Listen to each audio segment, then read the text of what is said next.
Le scale portatili sono attrezzature dotate di pioli o di gradini, sui quali una persona può salire, scendere o sostare per brevi periodi. Le scale portatili ci permettono di superare dislivelli e raggiungere posti di lavoro in quota. Le scale sono quindi attrezzature utilissime per lo svolgimento delle varie attività lavorative, ma possono essere fonte anche di innumerevoli infortuni. Nei cantieri, ad esempio, il 50% degli infortuni per caduta dall'alto sono causati dall'utilizzo delle scale portatili. Di scale portatili ne esistono di diverse tipologie. Citiamone alcune. Esistono le scale doppie, le scale in appoggio, le scale trasformabili. Le scale poi si suddividono in scale a pioli quando la superficie di appoggio per il piede ha una larghezza dal lato anteriore al lato posteriore maggiore di 20 mm ma minore di 80 mm. Le scale a gradini quando la superficie di appoggio per il piede ha una larghezza dal lato anteriore al lato posteriore maggiore o uguale ad 80 mm. Vediamo ora quali sono le modalità corrette di utilizzo per una scala portatile. Vediamo l'utilizzo di una scala in appoggio, partendo dalle ispezioni iniziali che devono essere eseguite.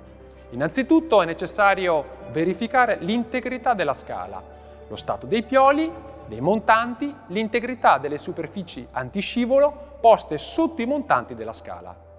Se la scala è conforme alla norma UNIN 131, su di essa è presente un'etichetta con indicati una serie di pittogrammi indicanti le modalità corrette e scorrette di utilizzo.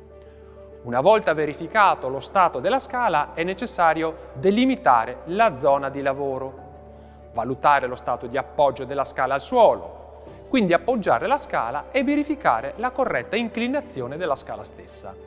In generale, la scala a pioli va appoggiata al muro, con un angolo rispetto al suolo compreso tra i 65 e i 75 gradi.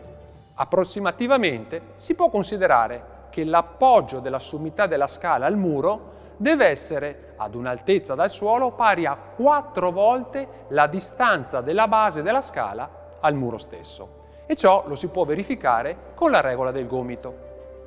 È quindi necessario fissare possibilmente la scala. Durante le fasi di salita e di discesa dalla scala è sempre necessario utilizzare le mani aggrappate ai pioli e non ai montanti della scala. Se devono essere eseguiti delle attività sulla scala utilizzando degli utensili, è necessario utilizzare l'apposito portautensili. Se si devono eseguire attività in quota sulla scala, è necessario quindi indossare l'imbracatura di sicurezza, dotata di cintura di posizionamento.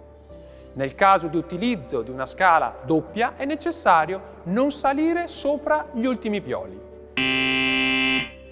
È inoltre vietato camminare con la scala.